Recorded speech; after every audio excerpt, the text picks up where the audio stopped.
estamos hoje com o Alex Merencio, que é especialista em financiamento imobiliário da Prime Assessoria Imobiliária.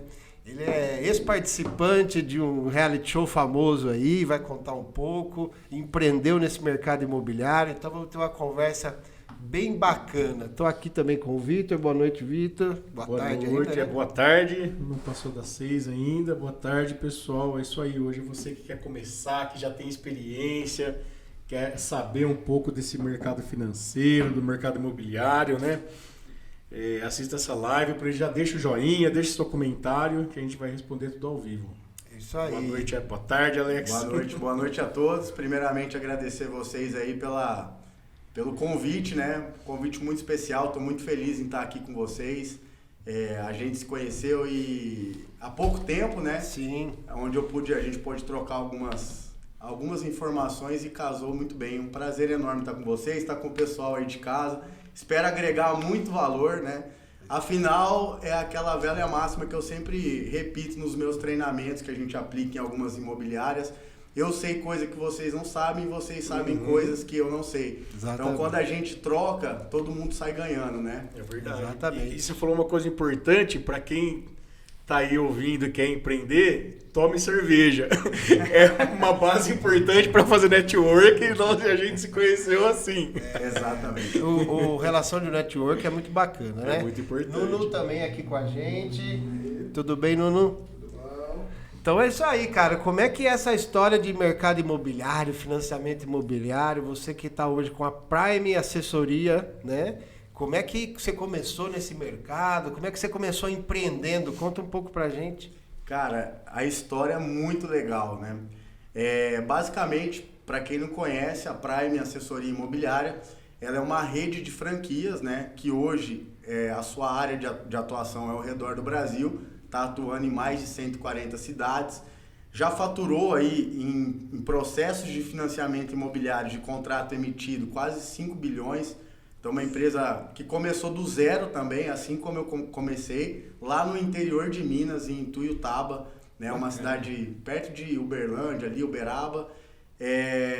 E eu caí de paraquedas, na verdade, né? Eu trabalhei em outras empresas e eu sempre fui uma pessoa que sempre busquei esse lado empreendedor, né? Eu, basicamente, desde a minha jornada, eu sempre... Meu pai e minha mãe sempre falou, filho, estude numa boa escola, para você passar numa boa faculdade, para depois você arrumar um bom emprego, e aí desse bom emprego você se aposentar e ter sua vida tranquila e depender do famoso INSS. O caminho clássico, né? Isso, é o clássico da sociedade. Todo mundo pôs a nossa cabeça desde pequeno, né? Isso. Faltou o senhor prestar concurso. Exatamente. E, lógico, meu pai já me inscreveu em 3 concursos e eu não fui em nenhum. Até hoje eu faltei em todos, 100% de aproveitamento. E nisso, né, seguindo basicamente esse padrão, dependendo do famoso INSS, eu fui estudar o que é o INSS. Significa isso nunca será o suficiente. Isso com certeza. Sensacional. Prepara o corte. Ou pros mais modernos aí, isso nunca será seu, né? Porque a gente sabe o estado que vive e tal. Então, eu sempre fui uma pessoa que quis ir meio que na contramão do que os meus pais estavam me implantando ali, né? Até porque eu vim de família humilde, meu pai é humilde, minha mãe é humilde. Eu nasci lá em Toledo, no Paraná. É uma cidade que fica no oeste ali do Paraná, uma cidade de 120 mil habitantes, muito estruturada, uma cidade moderna.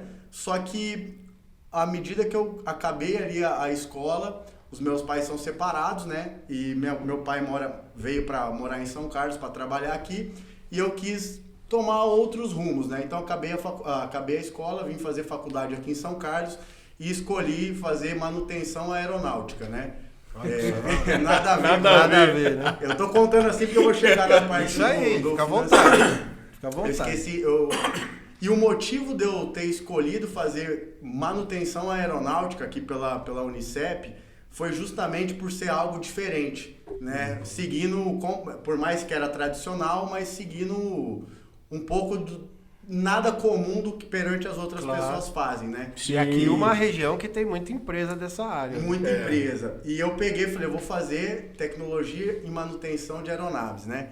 E eu comecei a fazer o curso, comecei a estudar o mercado e assim, eu vejo que depois que a gente sai ali do colegial, a gente acaba de se formar, a gente é muito novo para poder tomar uma decisão de algo que a gente vai seguir pro resto da nossa vida, entendeu? Então hoje é muito comum você ver as pessoas que tomam a decisão de fazer algum curso e no meio desse curso ter que ficar mudando porque não se enquadra ali, né? Por conta da idade, maturidade, às vezes falta de informação, por falta de perspectiva de entender realmente o mercado que você vai atuar, qual é o potencial desse mercado, quanto que você pode ganhar com esse mercado, qual as áreas de atuação.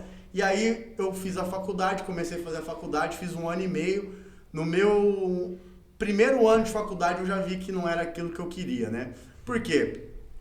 O mercado tradicional ali na área de atuação, tipo, é um excelente curso, tem excelentes profissionais que podem ganhar muito dinheiro com a profissão, só que eu vim de uma universidade particular. Eu teria que pegar essa área de atuação e trabalhar em alguma empresa.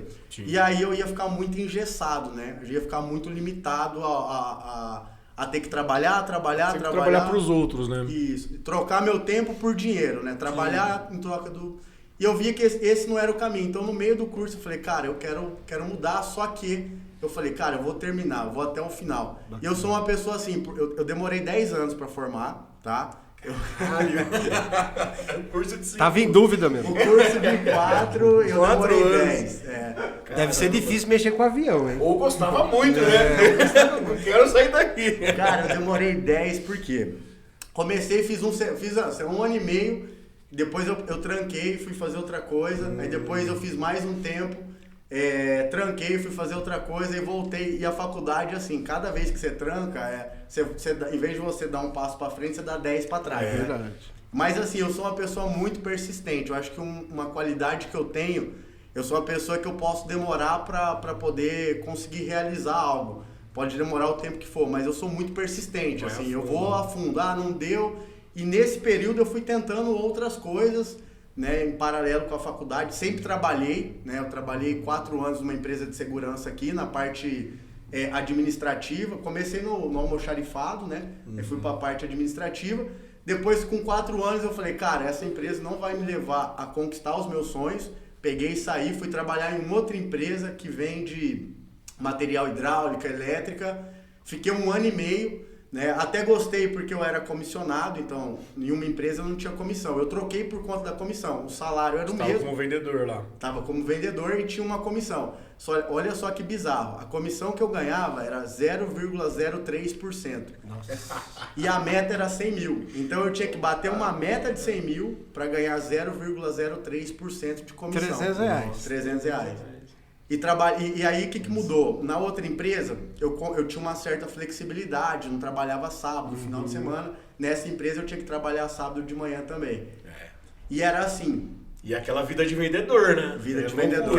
Se o cara marcar domingo, você vai, né? Cara, e a pressão, né? Pressão. E o que acontecia?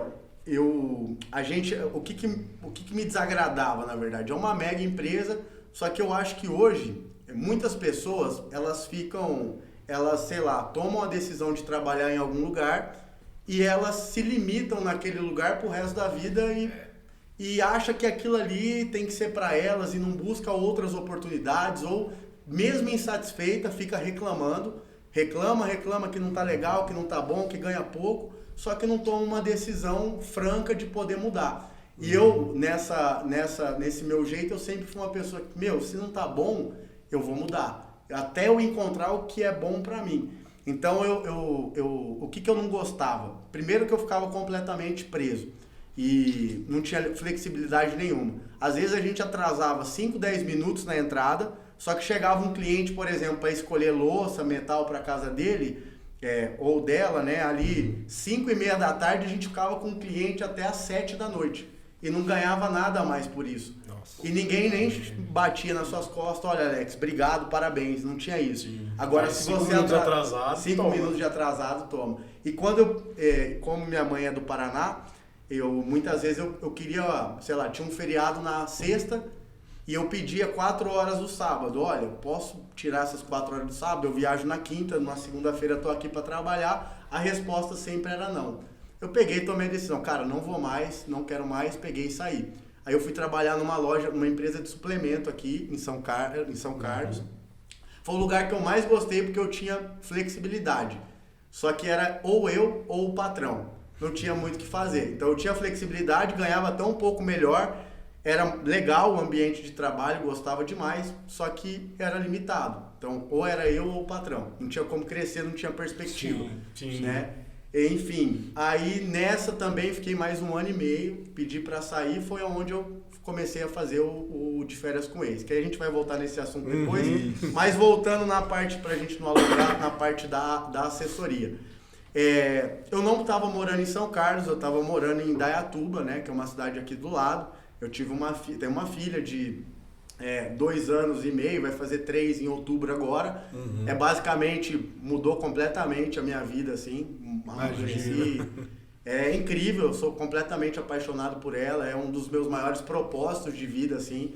É onde eu me apego de acordar todo dia cedo e dar o meu melhor para poder conquistar algo, às vezes nem para mim, mas para ela, né? A gente acaba se virando muito bem, assim. E eu tive a filha e eu tive a separação também, que foi um momento delicado, tanto para mim quanto para a mãe. E eu voltei a morar em São Carlos. Eu trabalhava numa outra empresa de vendas diretas e na pandemia o negócio estava caindo muito. E eu, com uma mão na frente e outra atrás, voltei para São Carlos na época da pandemia para morar com meu pai. Né? Nesse período que eu voltei para morar com meu pai, eu estava sem trabalho e aí eu estava resolvendo ali judicialmente questões de valores, de pensão e fazendo a separação. A separação ali com o advogado. E eu não trabalhava. E eu, assim, como eu tinha isso muito forte dentro de mim, que eu não queria voltar a trabalhar no mercado tradicional, porque o mercado tradicional não ia levar eu a conquistar o que eu realmente sempre sonhava, eu ia ficar limitado. Basicamente eu ia trocar tempo por dinheiro ali, não ia conseguir alavancar ou demora muito tempo. Hoje as empresas, acontece demais, eu que trabalho com financiamento imobiliário, vejo muito, a pessoa tem um tempo de carreira, a empresa ela quer cortar custo, manda o cara embora, contrata uma pessoa muito mais barata para desempenhar a mesma função. E aí, consequentemente, a pessoa perde todo aquele plano que tem, né? E eu ouço muito o Flávio Augusto, né, da Silva, que ele fala, cara, estabilidade não existe. E as pessoas que às vezes trabalham numa empresa, ela acha que ela vai ter estabilidade, quando na verdade estabilidade não existe. Não existe aqui no podcast, não existe no meu mercado e nem o mercado. Eu voltei para cá bem na pandemia, estava muito indeciso no que eu ia fazer, não tinha o que fazer. E eu meio que comecei a entrar numa coisa que eu nunca imaginei que eu ia cair, que era um início de depressão, assim. Muito mal, não tinha vontade de levantar da cama, preocupado com o futuro, que, eu tinha que encarar com a minha filha, com a mãe. Sim, tinha outras responsabilidades. Muita responsabilidade que eu teria que encarar. A advogada, na época, não tinha salário, mas foi determinado um valor que eu não tinha condição de pagar, mas conversando com meu pai, que foi uma pessoa que, por mais de ser humilde, foi uma pessoa que sempre foi minha base, assim, sempre me ajudou nos momentos que eu mais precisei, que eu caí, ele sempre esteve ali para poder estender a mão para me levantar. Eu tomei uma decisão, e essa decisão foi, cara, não vou ficar em casa, vou sair, vou tentar distrair um pouco a cabeça, pensar no que eu vou fazer para tentar resolver a situação. Mas nesse período, eu entendi o porquê que uma pessoa ela pode entrar em depressão. Eu sempre fui um cara muito alegre, muito positivo, sempre fui uma pessoa que sempre sorrindo, independente dos desafios. Eu sempre fui assim, onde eu passo eu tento levar positividade, energia boa, nunca reclamar, sempre agradecer. Fui buscar o sentido também dessa palavra de agradecer. Se a gente pegar o sentido dela, significa fazer a graça descer. Agradecer, fazer a graça descer. E a palavra reclamar é você clamar aquilo que você está falando. Então, eu sempre troco a reclamação por gratidão. Você poder agradecer independente da fase que você está vivendo. Porque se você está reclamando, você tá clamando aquilo que você está falando. Atraindo coisa, né? Aquilo que você está falando, exatamente. E aí eu Liguei para um amigo, falei, cara, vamos numa cachoeira comigo, porque não tinha o que fazer, não tinha nada. Ninguém queria sair de casa, aquela pandemia. Eu peguei e falei, vamos numa cachoeira comigo? Ele falou, não. Vamos. Liguei para outro amigo, cara, tô meio mal, vamos na cachoeira comigo? Falei, cara, outro falou, outro não. Eu liguei e falei, cara, quer saber? Vou sozinho. Peguei, fui e ali as coisas começaram a acontecer. Porque o meu sócio hoje, eu conheci ele nessa cachoeira. Olha só, cara. Nesse dia, se eu tivesse negado, Se eu não tivesse... talvez eu não estaria aqui hoje. Que maravilha, hein? Caramba. Como a vida, o universo conspira aí, né? Não é? Eu peguei e fui, cheguei lá, encontrei ele. Os pais dele são empreendedores, ele veio de uma família empreendedora já. Os pais dele super bem sucedidos, que hoje virou conhecido, tal, frequenta a casa. Inclusive eu me inspiro no pai dele, o pai dele me ajuda muito. E eu conheci esse menino lá, nessa cachoeira ele tava com Audi A5 rebaixado. Eu falei, cara, esse cara só pode ser bem sucedido, né? Porque é no meio do nada. O cara com Audi A5 rebaixado. Novo, rebaixado. Eu olhei pra ele e falei, cara, o que esse cara tá fazendo aqui? O que ele tá arrumando, né?